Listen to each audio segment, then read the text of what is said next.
The instant his hand grazed her arm again, something in me snapped. I sat at the far end of the bar, glass half empty, pretending not to watch, but of course I was. Juno had always commanded attention. She didn't just enter a space. She took it over. Light seemed to chase her, her laughter unfurling like a spotlight that made it impossible to look away. We were in Chicago for a corporate leadership summit, staying in a hotel that reeked of polished leather and gleaming glass. After the final panel, she dragged me down to the lounge with her, teasing that I was a hermit and threatening to break into my room if I refused to socialize. And now here I was, nerves buzzing, cocktail in hand, watching her sparkle in a room that always seemed built for her. I said yes like I always did with Juno, like I could not. That guy though, the one in the too tight blazer and watch that screamed. Overcompensation clearly didn't speak body language. Juno had smiled politely at first, made small talk, given him every passive signal in the book that she wasn't interested, but he leaned in anyway, said something near her ear that made her stiffen. His fingers skimmed her arm again, and I recognized that look in her eyes, that tight, polite expression she wore when she was seconds away from snapping but trying to keep the peace. So I moved. I didn't think.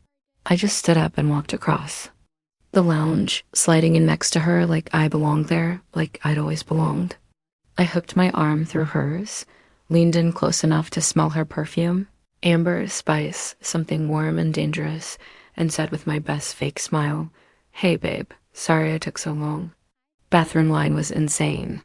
Juno's eyes snapped to mine. Blinking once, then she caught on instantly. She gave me that actress smile, all teeth and confidence, and leaned into the bit like we'd rehearsed it. "There you are," she said, letting her hand fall onto my thigh like it lived there. "I was just telling this guy about you." I glanced at him. His eyes were narrowed, trying to recalculate the entire dynamic. 3 years together, Juno added sweetly. Long distance as hell, but worth it for her. 3, I whispered just for her. Hey, if you're enjoying this story, go ahead and drop a like to help us grow even more. And let me know in the comments. On a scale from 0 to 10, what score would you give this story so far? Your feedback makes all the difference. Go big or go home, she murmured back and kissed my cheek. Slowly, deliberately, I swallowed a gasp. The guy coughed, said something about not realizing, and backed off a moment later with a strange smile. Juno didn't even look after him. The moment he vanished, her hand slid off my leg, and she let out a breath like she'd been holding it for minutes. "Ren, you're a lifesaver." I shrugged, trying to act cool while my blood pounded against my ribs. He wasn't getting the message. "No," she groaned, rolling her eyes. I was about to stab him with a cocktail straw, violent, effective. She laughed, tossing back the rest of her whiskey. "I owe you big time." "You don't owe me anything," I said. "I'd be your fake girlfriend anytime." She turned to look at me, head tilting like she was reassessing something. "Careful, Ren. Say it like that, and I might believe you." My smile faltered for half a second because I did mean it more than I should. "Drink?" I asked instead, deflecting. "Only if you're drinking with me." We moved to one of those shadowy velvet-lined booths in the corner, half hidden from the rest of the bar. Juno kicked off her heels and curled up next to me like we did this all the time. We didn't. We never had. I knew her for almost 2 years. We met through work, our departments often crossing. But we weren't like this, not until tonight. Not until she called me babe and touched my leg and kissed my cheek like it meant something. So she said, sipping her new drink, 3 years, huh? Figured a big lie would sell better. You think I'm hard to land? I think you're not easy to forget. Her smile twisted into something unreadable. You've been watching me all night, haven't you? You're being harassed. I was on guard. Uh-huh, she leaned closer. You're cute when you lie. I'm not, Ran. She said my name like a secret. My heart slammed against my chest. I know what you did was to help me, but the way you looked at me just now. That wasn't pretend, was it? I opened my mouth, closed it. She let me squirm for a second, then reached for a peanut from the bowl on the table and tossed it in her mouth like we weren't on the verge of implosion. Relax, she said. I'm not calling you out. I'm just observing. You're dangerous, I muttered. You have no idea. We stayed there for over an hour, drinking, laughing, letting the fake girlfriend mask slip just enough to see what might be.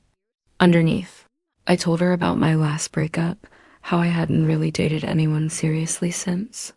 She told me about her mother who kept setting her up with every guy in Manhattan, despite knowing she didn't like men. I don't think she believes me, Juno said, voice softening. Or she thinks it's just a phase I haven't outgrown. Like I'm just stubborn or confused. You're the least confused person I've ever met. Tell her that I would. Would you tell her you're my girlfriend too? My stomach did a weird slow flip. Anytime. We left when the bar was nearly empty, the music low and slow. We rode the elevator in silence, just the two of us, standing too close. Our rooms were on the same floor, hers a few doors down from mine. At her door, she turned to face me. Thanks again, she said, voice low. For tonight, for knowing what I needed without me asking. Always, I said. She looked at me for a second too long. Then she leaned in and kissed my cheek again, slower this time, lingering, lips warm and soft. Night, girlfriend. And then she was gone. I stood there staring at the door, heart hammering in my chest. And all I could think was, I wish it had been real. I couldn't sleep. I stared at the ceiling of my hotel room, the cheap fan spinning in slow circles like it was mocking me. The sheets felt too heavy, the air too thick, and every time I closed my eyes, I saw her mouth pressed to my cheek, warm and lingering. I replayed it 100 times. The way she looked at me right before she leaned in, that smirk tugging at the corner of her lips, that whisper soft night, girlfriend. She was probably joking, but there was a breath of something real underneath it, something that made my chest ache. I didn't know when it had started, when the casual friendship turned into something more, but it was there now, full force and terrifying. And it wasn't going away. I didn't sleep. I couldn't. I laid in the dark and listened to the sound of hotel hallway doors closing, someone laughing through the wall, a television buzzing from the room next door. I watched the light shift through the curtains until it was morning. Then I got up, showered, dressed, and tried to look like someone who hadn't spent the night spiraling. Over a maybe kiss. Downstairs, the lobby was already buzzing with people from the conference, lanyards swinging from necks, coffee in every hand. I spotted Juno immediately. Of course I did. She was wearing black slacks and a silk blouse the color of storm clouds. Her hair pulled back in a low bun, sunglasses perched on her head like she was in some French film. She was mid-conversation with someone from HR, but caught my eye across the lobby and smiled. Not her usual flirty grin, something softer, a secret smile just for me. There you are, she said when I reached her. Sleep okay? I nodded, lying. You like a baby, she said. A very drunk baby. I laughed and it felt too easy, too natural. Her eyes scanned my face like she was looking for something. You okay? Why wouldn't I be? You're doing that thing again. What thing? Where you look like you're trying to solve world peace with your eyebrows? I rolled my eyes, but the corner of my mouth twitched. I'm fine, Mom. She didn't press. Just bumped her shoulder against mine. We're sitting together today. Deal with it. I didn't argue, not even a little. The day was a blur of speakers, panels, endless PowerPoints about leadership, development, and organizational synergy. But I barely heard any of it because Juno kept finding little ways to touch me, sitting beside me in that way where our knees brushed, handing me her pen with her fingers grazing mine, whispering snide jokes in my ear that made me choke on my complimentary water, and it was driving me insane. At lunch, she stole a bite of my sandwich without asking. You're not going to eat all that, she said. You don't know that. You never finish your food at these things. That's not true. You left an entire brownie on your plate last time because it was dry and tasted like regret. She grinned. See, that's why we work. I know you. We work. I let that echo around my head for the next 2 hours. And then came the worst part. The end of day, mixer, cocktails, small talk, mingling. I usually avoided it, but Juno grabbed my hand and dragged me in. Literally, her fingers laced with mine like it was nothing. Like we were back in that bar again and still pretending. Except we weren't pretending anymore. No one was watching. No creeps in sight. Just her hand in mine because she wanted it there. I didn't say a word. I just followed her lead. She let go only to grab drinks, returning with 2 glasses of wine. And a smirk. "You look panicked," she said. "I'm not panicked." "You blinked like 6 times in a row. That's called blinking. You're cute when you're nervous. I'm not." She took a sip of her wine and leaned against the wall beside me, her shoulder brushing mine. "Relax, Ren. You're safe with me." That sentence shouldn't have hit the way it did. It shouldn't have made my chest crack open, but it did. I didn't know what this was. A game, a flirtation, a boundary I should have never crossed. But when she looked at me like that, all I wanted was to close the space between us. And then, like fate hated me, he showed up again. Blazer guy, the creep from the night before. "Oh, hey," he said to Juno, walking up with fake surprise and a smug little grin. "Didn't get a chance to say goodnight yesterday. You left so quick." Juno's smile died. "Yeah, I was with my girlfriend." His eyes slid to me. "Right, of course that was you." "Still is," I said, stepping closer. "Wild how that works, right? Just, didn't seem like that kind of vibe last night." "Well," Juno said, ice creeping into her tone, "maybe you need a better sense of vibes."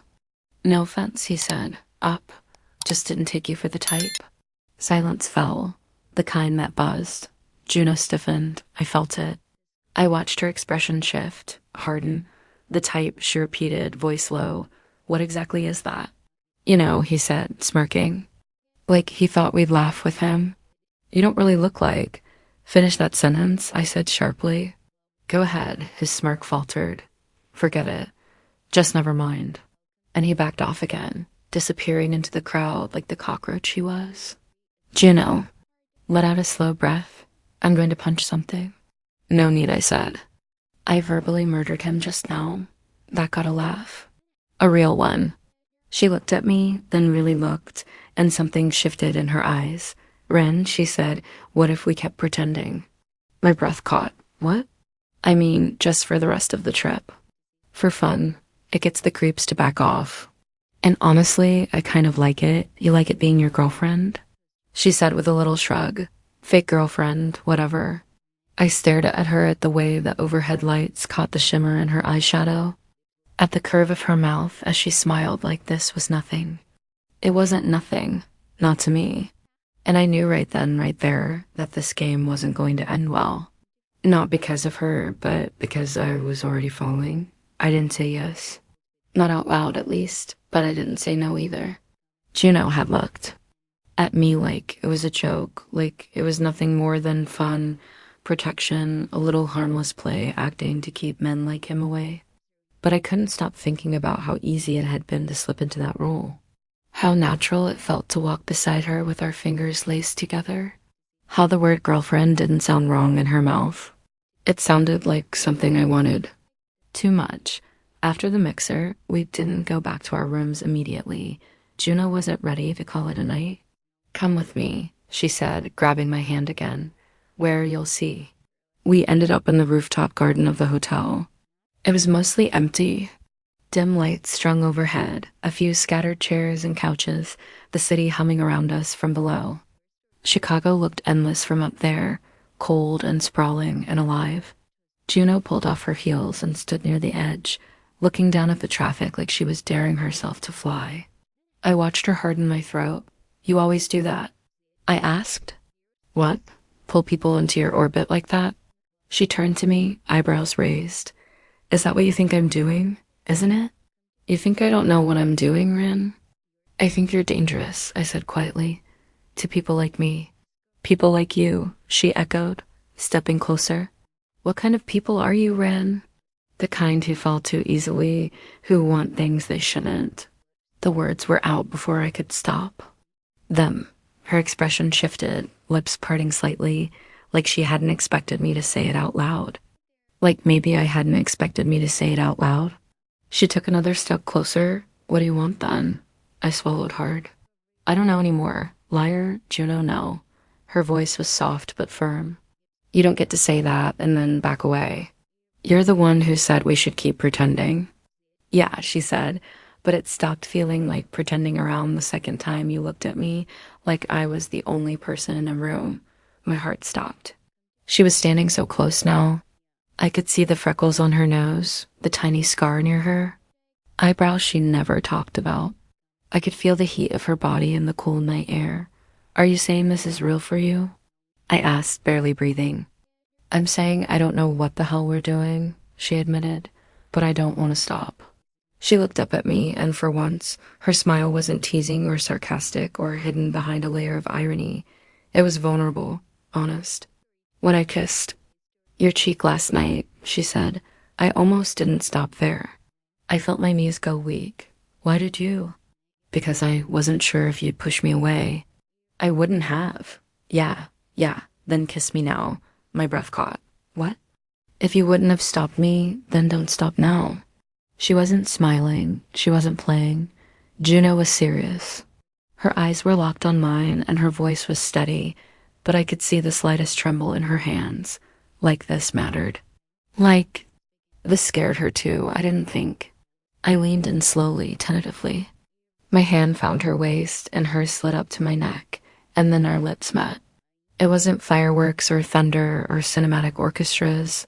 It was something quieter, something deeper, like breathing after being underwater for too long.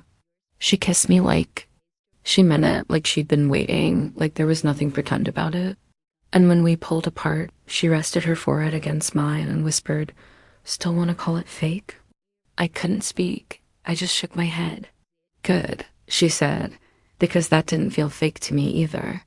We stayed there for what felt like forever, holding each other under the string lights and the open sky.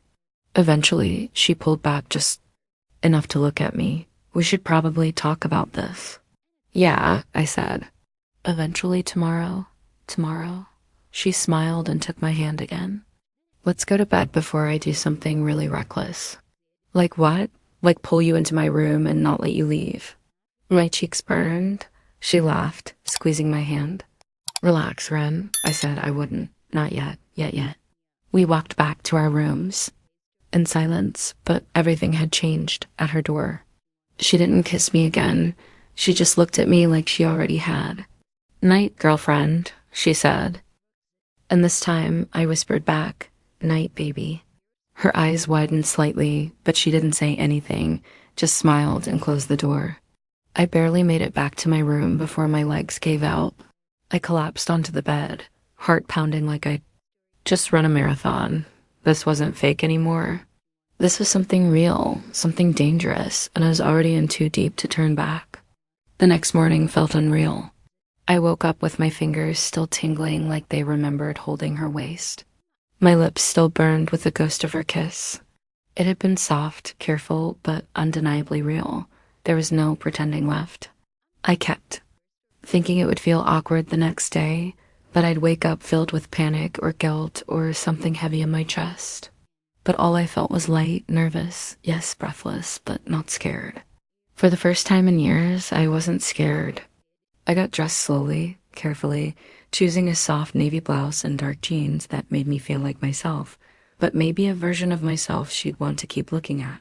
I told myself not to overthink, to stay calm, that this wasn't some life-defining moment, but it was, and I knew it. By the time I made it down to the conference floor, my heart was in my throat. I scanned the crowd until I saw her. Juno, leaning casually against a pillar near the coffee station, cup in hand, hair loose around her shoulders today. She looked so relaxed. So Juno, I froze for half a second, and then, like she felt me, she turned. Her eyes met mine instantly, and something passed between us, recognition, a silent I remember everything. She didn't wave, didn't smile. She just walked toward me like gravity pulled her in. Hey, she said softly. Hey, I felt breathless again. Sleep okay. Not even a little, I admitted. She smirked. Same. So, about last night. Let's take a walk, she said, not waiting for an answer. She slid her hand into mine, and I didn't even pretend to resist. We left the conference floor behind, walking out through the back patio into the garden again, this time in daylight.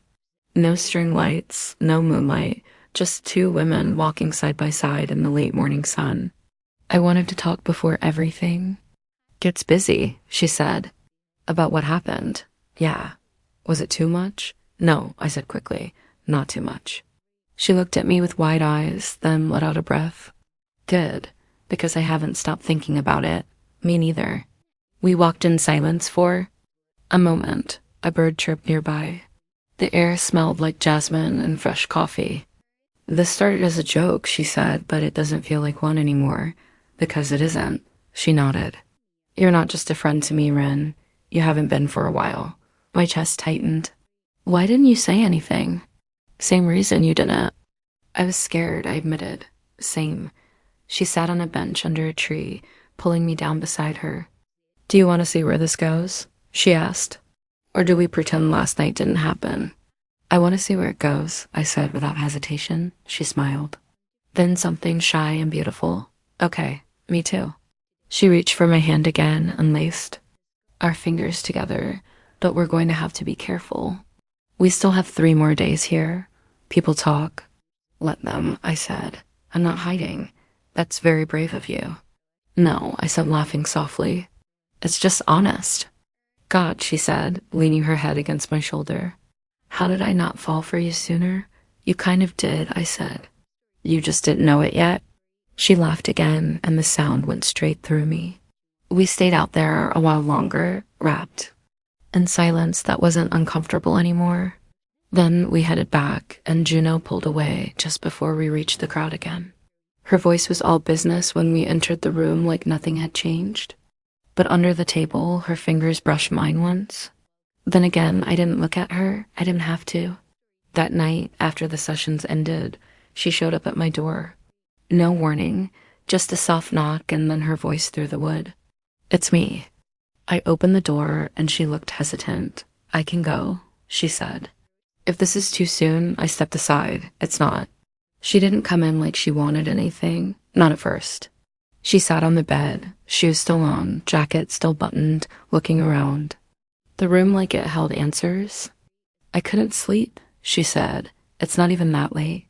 I still couldn't sleep. You came here for sleep. I came here for you. That stopped my heart. She unzipped her jacket, slipped off her shoes, and lay back on the bed, arms behind her head. I just want to be near you tonight, that's all. That's enough. I slid in beside her slowly. We didn't touch, not yet. We just gazed at the ceiling. Minutes passed like that, and then her hand found mine between us. Fingers laced into mine like they belong there. Juno, yeah, I'm terrified. So am I, but I want. This, so do I, and that was it. We stayed like that, fully clothed, not touching beyond our hands, until sleep finally came. But that night, for the first time in what felt like forever, I slept deeply, peacefully, because she was there. The alarm buzzed too early. Sunlight bled in through the curtains, catching the edge of Morgan's hair where it spilled across my pillow. For a second, I thought I dreamed everything. The kiss, the rooftop, her hand in mine, the way she showed up at my door like she didn't want to be anywhere else. But then I felt her legs stretched lazily across mine, her arm draped over my stomach, her breath warm and even against my collarbone. I didn't dare move, not because I was afraid she'd wake up, but because I didn't want to break whatever spell we were in. Her skin was soft against mine, and I traced little circles on her forearm with my fingertips. I could stay here forever. She stirred after a while, her lashes fluttering before her eyes finally opened. And then she smiled soft, sleepy, honest. Morning, she whispered. Morning, I said, trying not to sound as breathless as I felt. How did you sleep? Like a rock, she said. You're surprisingly cozy, you drool liar. I'm not judging, I teased. It was cute, like very real girlfriend behavior. She smirked and shifted closer. That's because I am your girlfriend. Sort of. We're in this weird limbo, she said, propping her chin on my chest. You kissed me. I kissed you. I slept in your bed, but we haven't said anything yet. You. Want a label already? I want to know where your head is. My head, I said, brushing her hair behind her ear, is somewhere between terrified and completely, utterly a miss. Her eyes softened. Same. We stayed there a bit longer, tangled up in each other, the morning quiet and golden. But eventually, we had to face the world. The final full day of the conference loomed ahead. Networking events, wrap-up sessions, keynote speakers. We peeled ourselves out of bed reluctantly and got dressed. Juno throwing on my hoodie without asking. "Mine now," she said with a smug little smile. I didn't even pretend to complain. Downstairs, everything felt the same and completely different. No one knew what had shifted between us. No one saw the way our fingers brushed under the table or how Juno's gaze lingered when I wasn't looking. But I felt it in every shared glance, every stolen smile, and I couldn't stop wanting more. The morning session dragged. Juno passed me notes on scraps of the program. This guy sounds like an AI trying to sound human. When this ends, we're getting pancakes. You're cute when you pretend to pay attention. I rolled my eyes and fought a smile, slipping her notes back with answers. Agree. Only if you're paying. You're cute all the time. And so, there by lunch, we were both restless. We ducked out early and found a little cafe a block from the hotel, tucked between a bookstore and a florist. It had mismatched chairs and mugs that looked stolen from someone's grandmother. Juno ordered blueberry pancakes and a latte. I got avocado toast and orange juice. So she said once we were seated, "Do you think anyone's suspects?" "I think people are too busy flirting with the CEO to notice us." "Perfect," she grinned. "We'll keep flying under the radar." "You like this secret thing?" "No," she said, "but I like us." Her foot brushed mine under the table. "And I don't want to share it just yet, okay?" I said. "Then it's ours?" "Ours," she echoed. I liked the sound of that. She reached across the table and took my hand, bold and unbothered by the world. And then for the first time since this whole thing started, we talked about the future, about after. "So what happens when we get back?" she asked. "Do we go back to being just friends?" "Do you want that?" "God, no," she said instantly. "But we work together." "Sort of. Our departments overlap. It could get complicated." "Juno," I said, "if this we is real, I'm not afraid of complicated." She looked at me like I just said something that cracked her wide open. "You always say the exact right thing." "I don't mean to. That's what makes it worse," she said. "It's just you." "You just are?" We didn't rush back to the hotel. We wandered instead through the nearby bookstore where Juno picked up a poetry collection she pretended not to like but bought anyway. Through the florist where she made me smell 6 different types of roses. I didn't realize how tightly I'd been wound until I was standing next to her laughing in the middle of a tiny shop with dirt on the floor and music playing from a dusty speaker. I forgot we were hiding. I forgot about the job, the city, everything, until we walked back into the hotel lobby and saw her. Sloane from Morgan's team, tall, sharp, and watching us like she knew exactly what she was looking at. Juno let go of my hand just a second too late. Sloane raised an eyebrow. "You two look cozy," she said, sipping her iced coffee. Juno's smile didn't falter. "Team bonding." "Uh-huh." Sloane looked at me. "You're Ren, right?" "From communications." "Yeah, didn't know."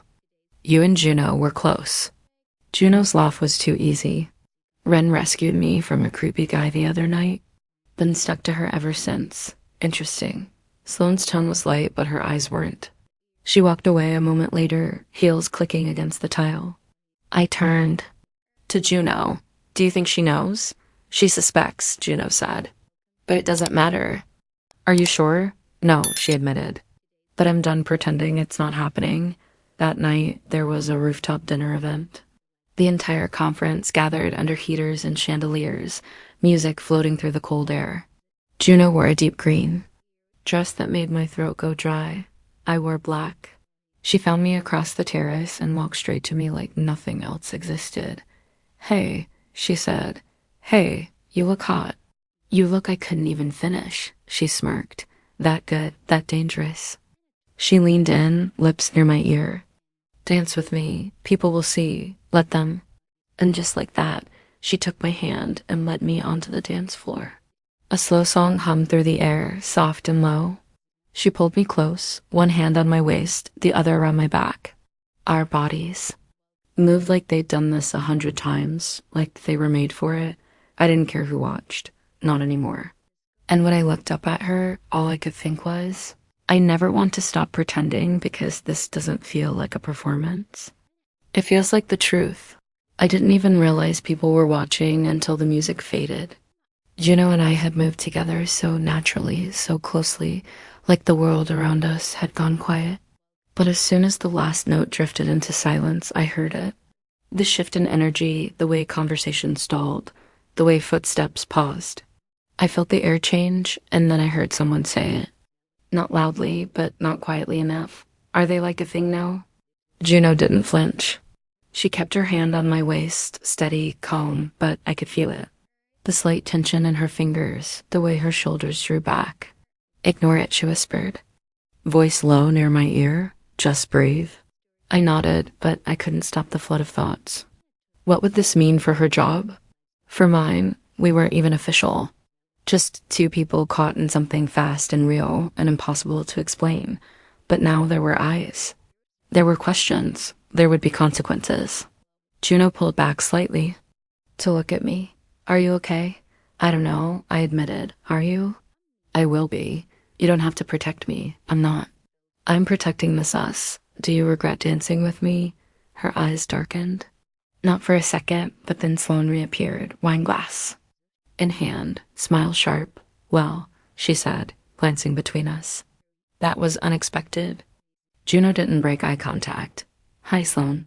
So, are we calling this a team-building exercise, or call it what you want?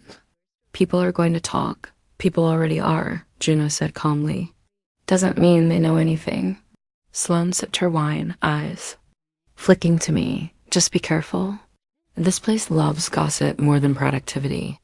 Then she walked away, hips swinging like she'd won something. Juno exhaled slow and measured. That was a warning. She's going to tell someone, isn't she? Probably. And then what? Then we stopped hiding. Just like that, she turned to me, voice firmer now. Ren, if this scares you, if this feels too fast, I'll slow down. I'll disappear, but I won't lie anymore. Not to them, not to you. I blinked, chest tight. Don't disappear. Then stay with me. I'm not going anywhere. She smiled then, and it softened everything, but I knew the moment had changed us. The game we'd started at the bar had become something else entirely, and now the real world was knocking on the door. We left the party early. Juno didn't say much on the elevator ride up. Her fingers were looped through mine, but I could feel her brain racing. When we reached my room, she paused. Can I stay with you again? You never have to ask. Inside, we kicked off our shoes and collapsed onto the bed without ceremony. I turned off the light and we laid there in the dark, not touching, not speaking, just thinking. After a long silence, Juno said, They'll assume I've been hiding this. Have you? Maybe. I've been hiding how I feel. I didn't think I was allowed to want. You like this. Why not? Because you're you. Careful, private, sweet. You're all those things too, Juno. I'm not sweet. You are with me. She was quiet for a second. Then, in a voice so small I almost missed it, she asked, Do you think this is worth it? I turned to her in the dark, reaching for her hand. Yes. I think you are. I felt her shift closer, felt her forehead press against mine. You make me feel like I'm not pretending to be brave. You don't have to pretend, I whispered. Not with me, her breath hitched, and then I felt her lips on mine again. This time, slower, more hesitant, like she needed to be sure. I kissed her, back with everything I had, everything I hadn't said, everything I didn't know how to say. Her body curled into mine, and soon we weren't just lying side by side. We were wrapped around each other, holding on like we didn't know what tomorrow would bring. We didn't cross any lines that night. No clothes came off. No barriers were broken, but everything still changed. We fell asleep tangled together, breath sensed, skin touching. And when morning came, it didn't feel like a question anymore. It felt like the beginning of something real. But reality was waiting, and it didn't take long for it to find us. The moment we walked into the breakfast hall, I knew. People stared. Some whispered, others smiled knowingly, like they predicted it. All along, I heard my name murmured in a corner. I saw Juno's boss glance at her with raised eyebrows. Sloane gave us a smug little wave from the buffet line. "This is a circus," I muttered. Juno smiled tightly. "Ignore it." "I'm trying. We finished today," she reminded me. "Then we go home." "Then it's just you and me." "You and me sounds really good." "Right now, then hold on to it." But just as we sat down with our coffee, Juno's phone buzzed. She checked the screen and swore under her breath. "What is it?" "My director wants to see me now." "Yeah, because of us."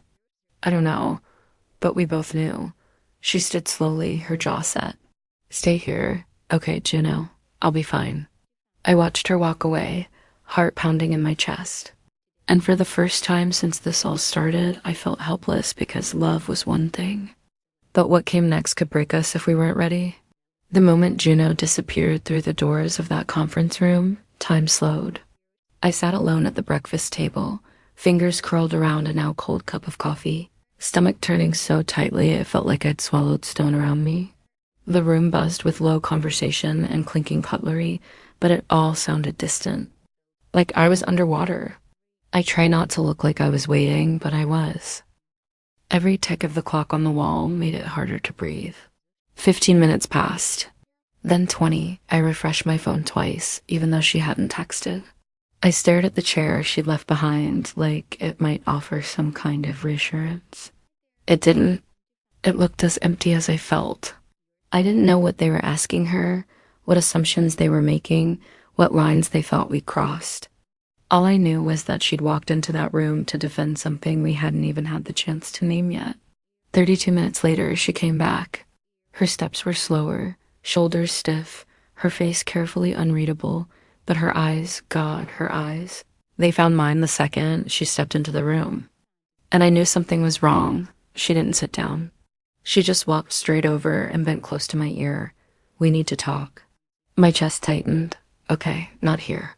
I stood immediately, abandoning my untouched breakfast. She led me out to the same quiet garden where we'd kissed just 2 nights ago, where everything had started to change. But now there was no laughter, no stolen smiles, just the wind and the weight between us. She turned to face me, arms folded, trying to look composed. She wasn't. "They know," she said. I figured. They didn't ask. Not directly. But the looks, the tone, it was clear. What did they say? That I'm expected to maintain professionalism. That blurred boundaries reflect poorly on my leadership. That certain distractions could hurt the team dynamic. I flinched. Did they say my name? No, but they didn't have to. What does this mean? I asked quietly. "For you, it means I'm under a microscope now. Everything I do will be watched, every choice questioned." "So what do we do?" Her eyes flicked away just for a second, and that second broke me. "Juno, they want me to distance myself," she said, at least publicly. They didn't say it outright, but the message was clear. "Walk carefully or risk everything I've built. Are you going to listen?" Her silence was loud. "You're choosing them," I said, the words scraping my throat. "It's not that simple. Isn't it, Ren? Don't." My voice shook.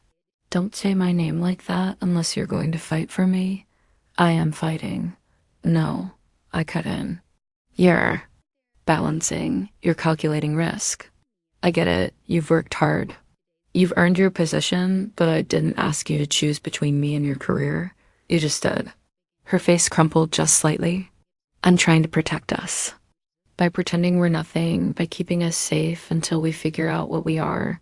I know what we are." She stepped closer, her voice raw.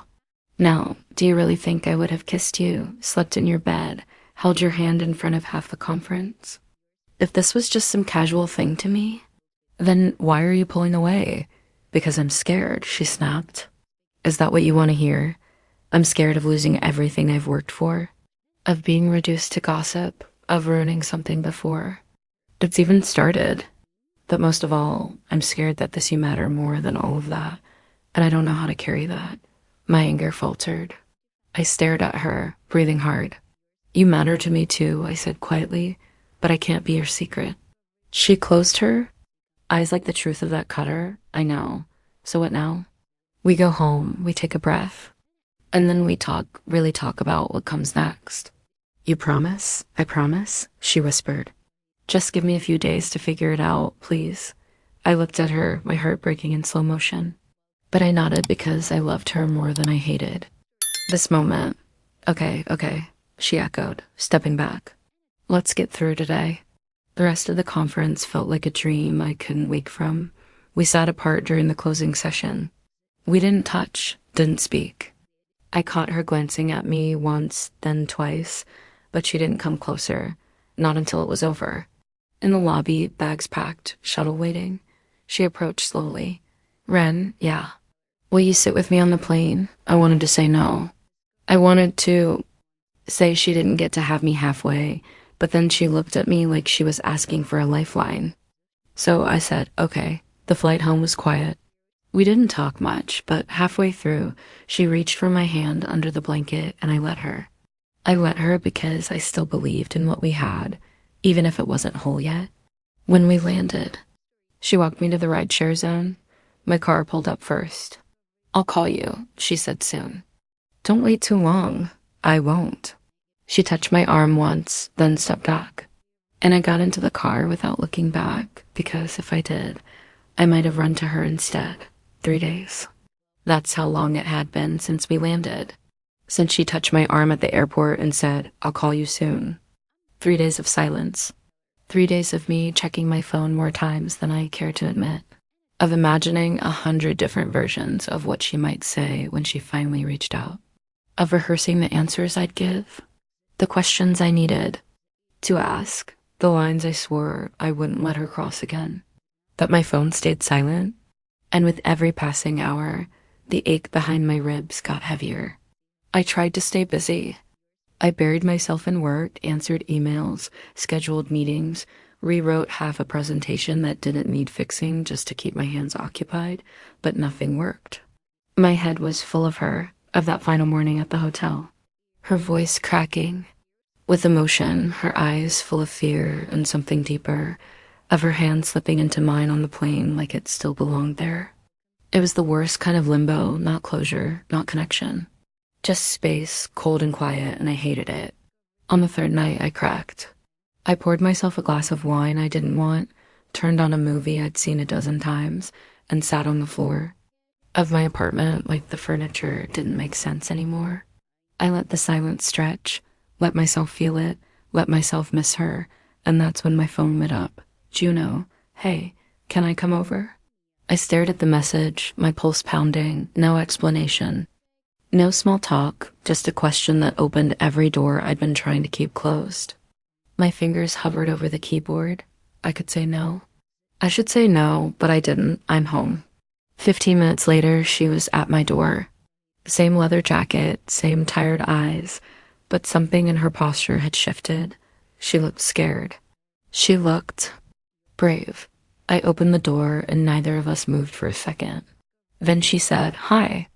Just that like we hadn't crossed the line we couldn't uncross. Like we weren't standing on the edge of something that might still break. Hi, I said. She stepped inside. I closed the door behind her. I didn't know if you'd say yes, she said. Quietly, I didn't know if you'd show up, I answered. She smiled without joy. I deserve that. You deserve the truth. I know. She looked around my apartment like it was unfamiliar, like she hadn't already been here twice before. You kept it exactly how I remember, she murmured.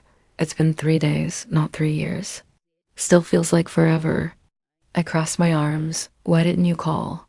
Because I didn't know what to say, and now she took a breath.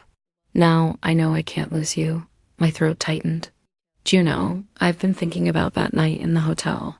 About the first time you pretended to be my girlfriend, about how easy it was to say yes, to touch you, to want you.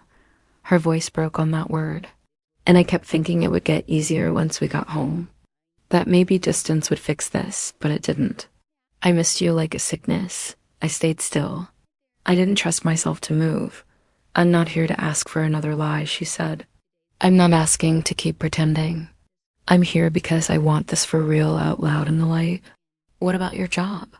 Screw my job. That startled me, Juno. I don't mean that recklessly. I mean, I'm done living half-truths. If being with you costs me something, I'll pay it. I'll figure it out. But I'm not walking away from you because other people are uncomfortable. That's their problem, not mine. My vision blurred. I blinked fast. She stepped closer, eyes fixed on mine. I'm not asking you to forgive me right now. I hurt you. I hesitated. I let fear speak louder than love. The word hit like lightning. Love. She didn't flinch. I love you, Ren. I think I've loved you since the second night we ever hung out. When you told that guy at karaoke to sit down and let you sing Alanis like your life depended on it. I laughed, choking on a sob. You were wearing that stupid vintage Sean jacket and glaring at everyone who clapped too loud. I thought, God, I'm so screwed.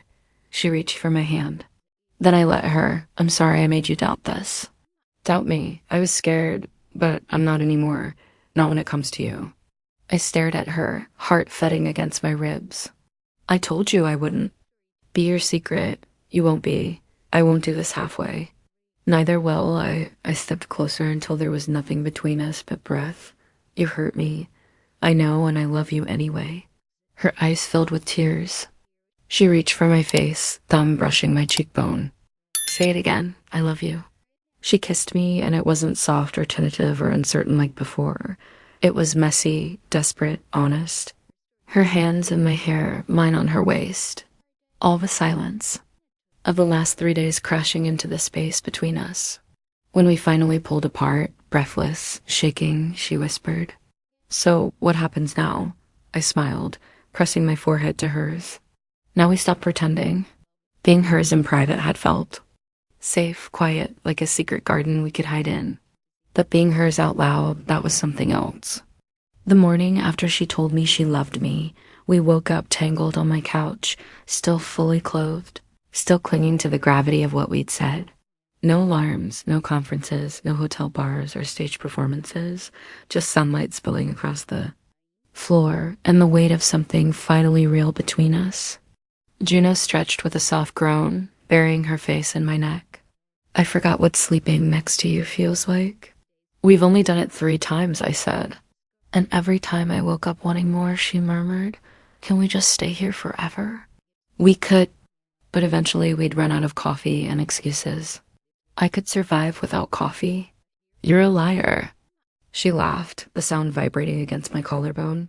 Fine, you're right, but I wouldn't survive without you. That was the thing about Juno. Once she decided to love you, she did it all in no hesitation, no halfway. That terrified me and thrilled. Me in equal measure. We spent the rest of that day in the small world of my apartment, cooking breakfast together, brushing shoulders in the kitchen, kissing between sentences. It felt easy, like we'd done it before, like our lives had always been meant to overlap like this. But the outside world wasn't going to wait forever. That Monday, everything changed. I got to work early, heart hammering, not sure how to act, not sure if people already knew. I wasn't someone who made waves. I liked staying in my lane, doing my job, avoiding gossip. But now I was part of the story. Everyone wanted to decode. Juno didn't text that morning. I figured she was just getting through the storm of walking into her office again after everything. I waited, tried to focus, tried to breathe. Then around noon, my phone buzzed. Juno, lunch my place, no distractions. I left immediately. Her apartment was on the other side of downtown, a sleek space filled with plants and minimalist furniture. The kind of place that somehow smelled like citrus and ambition. She opened the door in jeans and a white tank top, barefoot, hair pulled up, and my entire heart caved in. Hi, she said softly. Hi. She pulled me in without hesitation, kissed me like she didn't care how late I was or how fast I'd driven. I missed you, she whispered against my mouth. It's been 6 hours. I know it was 6 hours too long. We sat on her kitchen counter, sharing leftover pasta and talking like we hadn't kissed in weeks. Eventually, though, the mood shifted. She leaned back, looking at me seriously.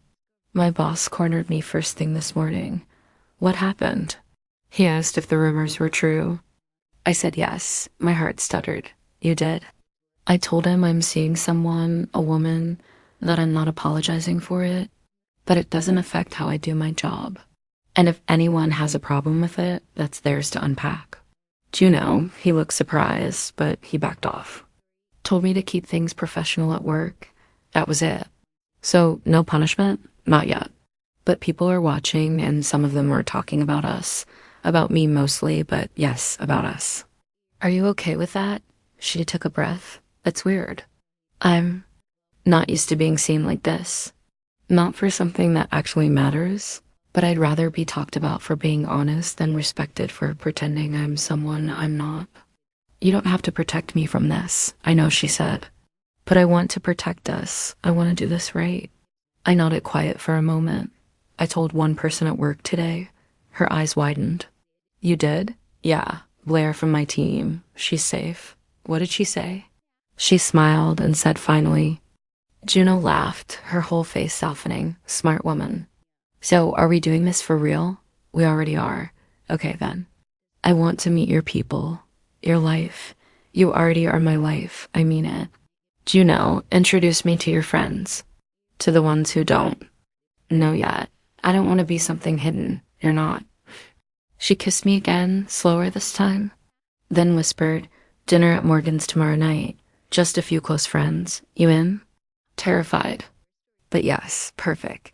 The next evening, I stood outside Juno's friend's apartment building, heart racing. I'd spent way too long choosing what to wear, settling on something casual, but not too casual. I was about to meet the people who knew her. Deepest, the ones who could break this or solidify it. Juno greeted me at the door with a kiss on the cheek and a squeeze of my hand. You look amazing. I'm so nervous I might pass out. Good. They'll love you more if you're faint and vulnerable. That's twisted. That's how you and people. I rolled my eyes, but her laughter made it easier to breathe. Inside, the apartment was cozy and full of light. Morgan was tall, warm, and immediately hugged me like we'd known each other for years. Her partner, Talia, offered me wine and complimented my earrings. Within 20 minutes, I was laughing around. A camel dinner table, like I belonged there, like I wasn't new, like I wasn't still scared. Juno sat beside me, her hand occasionally brushing my knee, her smile never fading. And at one point, when everyone was deep in a conversation about terrible dating apps, Morgan leaned toward me and said, she's different with you. You know what? Do you mean? I asked. She chooses you. That's not something she does often or lightly. I didn't know what to say, so I just nodded heartful. After dinner, when we stepped outside, Juno wrapped her arms around me, forehead pressed. To mine. You did great, she whispered. Your friends are amazing. You're amazing. You're everything I didn't know I needed. You always say the perfect thing. No, she said. You just make it easier to be honest. And there in the middle of the city, under a flickering streetlight, she kissed me like it was the first time, like the world had caught up with us, like we'd stopped pretending and started living. The week after dinner at Morgan's felt like some kind of borrowed magic. Every day, Juno and I slipped a little further into each other's lives. Texting between meetings, sharing playlists, cooking together in her kitchen late at night like it was ours. We didn't label anything beyond us because nothing else felt big enough to hold what we were building. She started keeping a spare toothbrush in my place. I started recognizing the rhythm of her voice when she talked in her sleep. It was real. It was steady. It was hours until the email came. I was at my desk sipping lukewarm coffee and trying to ignore the post-lunch haze when I saw it. Subject, performance and conduct review. Mandatory check-in from HR department to Reinhardt. My stomach flipped. At first, I thought maybe it was routine, some new policy check-in or training, but the second line confirmed otherwise. Please report to room 3B at 4:15 p.m. today to discuss a recent series of concerns raised regarding professional conduct and interdepartmental boundaries. My blood ran cold. I stared at the screen, rereading the words. Concerns, boundaries. It didn't say Juno's name. It didn't have to. I texted her immediately, me.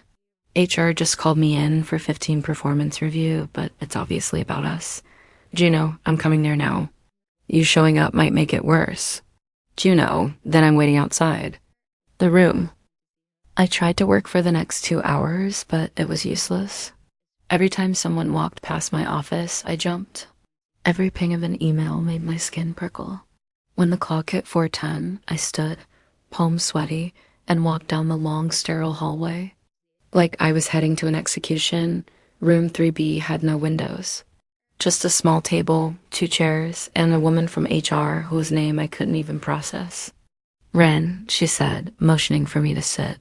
Thank you for coming in. Of course, I said, though my voice shook. She folded her hands neatly in front of her. I want to start by saying this is a conversation, not a formal disciplinary action. That didn't make me feel better. Okay. Several employees have raised concerns over a perceived relationship between you and Juno Marino. I said nothing. I didn't trust myself to speak. While workplace relationships aren't prohibited, the visibility of yours, especially during the conference, has made some colleagues uncomfortable. Uncomfortable how? I asked, trying to keep my voice even. There were reports of inappropriate closeness, public displays of affection, preferential behavior. Nothing that happened affected our work.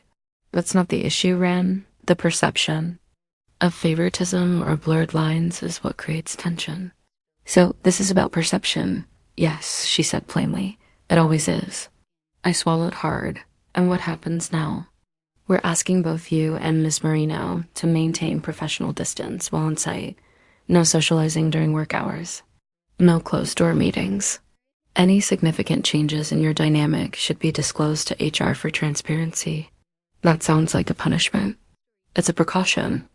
Is anyone else being told to stop having lunch together or talking in the hallway? This isn't personal. It feels personal. She looked at me, her expression unreadable. This isn't about your relationship, it's about optics. I stood slowly, my jaw clenched. Then maybe the optics need to change. She didn't stop me when I left. Juno was waiting outside the door. She stood the second she saw me, eyes searching mine. Well, they said it's not disciplinary, just a conversation, but they want distance. No lunches, no closed doors, nothing that could be perceived as favoritism. At's face darkened. Did they say the same to any of the male managers' dating assistants? Apparently, it's not about what's true, it's about what people see. She exhaled sharp and angry. You want to fight it? I hesitated. I don't want to fight you. Her expression softened instantly. You're not. You're just being honest. I can't pretend we're strangers in our own office. Then we won't. We'll follow the rules where we have to, but outside those walls. She reached for my hand gently. You're mine. I nodded, the ache in my chest finally easing. Yours. We spent that evening in her apartment, curled under a blanket, watching some ridiculous reality. Show neither of us paid attention to. She rested her head on my chest, fingers tracing slow circles on my stomach. I hate this, she whispered. I know. I hate that we can't just be, that we have to walk on eggshells while people whisper about things they don't understand. Let them whisper. You're stronger than me, she said. No, I whispered. I just have you to lean on. She kissed me like a thank you, like an apology, like a promise. And later, when we lay in bed and the lights were off, I whispered, do you still think this is worth it? Her answer came instantly. More than anything, even if it costs you, especially if it costs me because I've spent years protecting the wrong things. I turned to face her, hands cupping her jaw in the dark.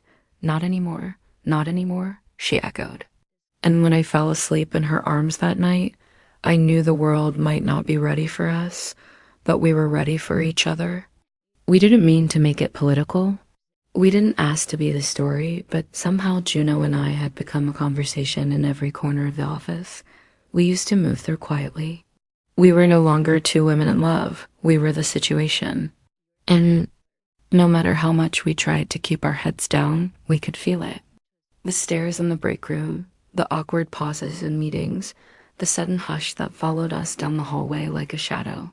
The rules from HR were simple: no touching, no lingering conversations, no lunch together, no meetings behind closed doors. Keep everything visible, keep everything professional. What they didn't say out loud, but we both heard between the lines, was be smaller. We followed the rules for a while. We passed each other in the hall like strangers, texted during the day in code, sending things like status or emergency ice cream required to cope. It felt like we were living a double life. Tight smiles during work hours, soft kisses after. There were moments when I caught Juno looking at me during meetings, her expression unreadable to anyone but me. And in those seconds, it was like the air changed, like no one else in the room mattered. But pretending not to know the taste of her mouth, or the sound of her laugh at 2 a.m., or the way her fingers always found the inside of my wrist when she was nervous, it started to wear on me. It wore on her too. It all came to a head on a Thursday. I was walking past the glass conference room when I heard it. My name. I'm just saying Ren's getting way more leniency than anyone else would, if this was anyone but Juno. A voice muttered. I paused, frozen. Another voice replied, it's not fair. People have lost jobs for less, but because it's them. Suddenly, it's all progressive and brave. The first voice laughed. Exactly. It's not brave, it's strategic. Juno's always known how to manipulate a situation. I stood outside the door for a moment too long. Then I walked away. I didn't cry. Not then. But the words stuck like splinters under my skin. I didn't tell Juno right away. I knew what she'd do. She'd explode. She'd demand a meeting. She'd burn the whole place down in my name. And I didn't want to see that fire in her. Not for me. Not again. But that night when we were sitting on the floor of her living room sharing Thai food and talking about nothing, I looked at her and said, they're going to try to break us. Her chopsticks paused mid-air. Who? Everyone. This place. The whispers, the rules, the pressure. It's all designed to make us fold. She didn't speak for a long time. Then she said, they're going to fail. Are you sure? No, she looked me dead in the eye, but I'll fight like hell to make sure they do. The next day, Juno did something no one expected. She scheduled a company-wide meeting, optional attendance, but heavily attended. Everyone thought it was going to be a departmental update. It wasn't. She stood at the front of the room in a black blazer, hand steady, voice clear. I watched from the side of the room, heart pounding. I want to talk about visibility, she began, and bias and the difference between leadership and fear. Every head in the room turned. I've been with this company for years. I've led projects, hit targets, and built teams. I've also learned that some things are easier to hide than others. But hiding who you are to make other people comfortable, that's not leadership. But self-erasure, there was a shift. Some people leaned in. Others looked uneasy. She continued. Yes, I'm in a relationship with a colleague. Yes, she's a woman. Yes, we've taken every step to remain professional. And if anyone here has a problem with two women being in love and doing their jobs well, I suggest you examine why that makes you uncomfortable, because it isn't our responsibility to shrink for your convenience. Silence. Juno glanced toward me just for a second. And if speaking honestly costs me something, I'll pay it, but I will not apologize for who I love. And I will not let you reduce it to gossip. When the meeting ended, no one spoke for several beats. Then slowly one person clapped, then another, and then it spread. I felt it like a wave. Later, she found me outside, tucked beside the building, trying to make sense of what had just happened. You didn't have to do that. I said I did. She took my face in her hands because I love you. And they can either grow up or get out of the way. You're going to get in trouble. Then I'll get in trouble. They're going to talk even more now. I never imagined my life would flip upside down at 2 a.m, mop in hand, on the executive floor of Croft Enterprises. One moment I was invisible, Leah, a janitor who knew the sound of every squeaky marble tile. The next I was engaged to Alexandra Croft, the city's most ruthless CEO. It happened by accident. She was on the phone, raging against another arranged proposal from her board. Frustrated, she swore she'd marry the next person who walked through her office door. That's when my cleaning cart crashed. When the door flew open, she saw me, and instead of laughing, she pointed and declared, we're engaged. By dawn, her assistant had drafted a press release. Suddenly, I was no longer invisible. I was Alexandra Croft's fiancée. At first, I told myself it was fake. A business arrangement to fend off boardroom vultures. But the longer I stood beside her at galas, in boardrooms, on terraces, the harder it was to remember where pretending ended and the real feelings began. At the Henderson Charity Gala, I watched Alexandra glide through the crowd in a red gown, her hand steady on the small of my back. When a socialite sneered about my background, I snapped back with truths about her own family scandals. The room went silent. Then Alexandra laughed, real and unguarded, looking at me like I was more than a prop. That night, on a terrace glowing with city lights, she cupped my cheek and kissed me. It was supposed to be pretend. It wasn't. Weeks blurred. Stylists dressed me in gowns. Tabloids speculated. Alexandra and I built a rhythm that felt frighteningly natural. Morning coffees in her office. Late-night debriefs at her apartment. Her hand finding mine when no one was watching. I kept telling myself it was temporary, but my heart didn't listen. Then came the cracks. Ivy, my ex, resurfaced with warnings. Alexandra only dated women of status. I was just a charity project. The doubts festered, especially when I met Alexandra's mother, Genevieve, who looked me over like I was a stain on her linen. When she called me a charitable cause, Alexandra stayed silent. I walked out shaking, wondering if Ivy had been. Right at the breaking point came when my mother was hospitalized. I rushed to leave work, and Alexandra hesitated, torn between me and her meeting. She offered money, but in that moment she felt less like a partner and more like a boss buying time. I ended it back in my old apartment. I convinced myself it had all been performance, until I found the sketch I'd left behind and a scholarship application she'd secretly filed in my name. Even after I'd walked away, Alexandra had been trying to give me more than survival. 2 weeks later, she showed up at my family's restaurant. My grandmother was charmed by her clumsy Spanish. My parents listened as she begged me for 5 minutes. Outside, under the night sky, she admitted the truth. It had never been fake for her. She'd resigned from Croft Enterprises, choosing me over the empire she built. I love you, she said. Not the performance, not the arrangement. You. I wanted to resist, but when she showed me the terrible sketch she'd drawn of me, tears in her eyes, I saw the woman who had learned to fight for everything but was willing to lose it all for love. I kissed her and said yes. From there, we built something real. She started a consulting firm. I pursued art thanks to the scholarship she found. We spent nights planning our dream cafe bookstore, scribbling names and menus into a shared notebook. Sappho's Brew.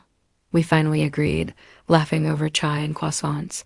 16 months later, it was real. The crooked sign over the door read, Sappho's Brew. The air smelled of coffee and books. Some mornings we argued over inventory, others we scrubbed floors, but it was ours. Customers came not just for lattes, but for the love story hanging behind the counter in a framed photo. Alexandra reaching for my hand after her brave speech. Proof that love had carried us this far. On our first anniversary living together, Alexandra told me to close the cafe early. Upstairs in our tiny apartment, she lit candles and pulled out our old notebook. On one page, a line was circled. Ask her to marry me when she least expects it. She knelt before me, voice shaking. Ren, you were my safe place when I didn't know I needed one. Now you're my home, will you marry me? Through tears, I said yes. She slipped a simple gold band on my finger, engraved with 2 words, not pretending. That night, surrounded by flickering candles and laughter that wouldn't stop, I realized the janitor who once scrubbed marble floors at 2 a.m. had stumbled into the arms of a woman who chose her over everything. And for the first time, I believed her. No more pretending. No more hiding. Just 2 women in love, building a life with their own hands, messy, imperfect, and absolutely ours.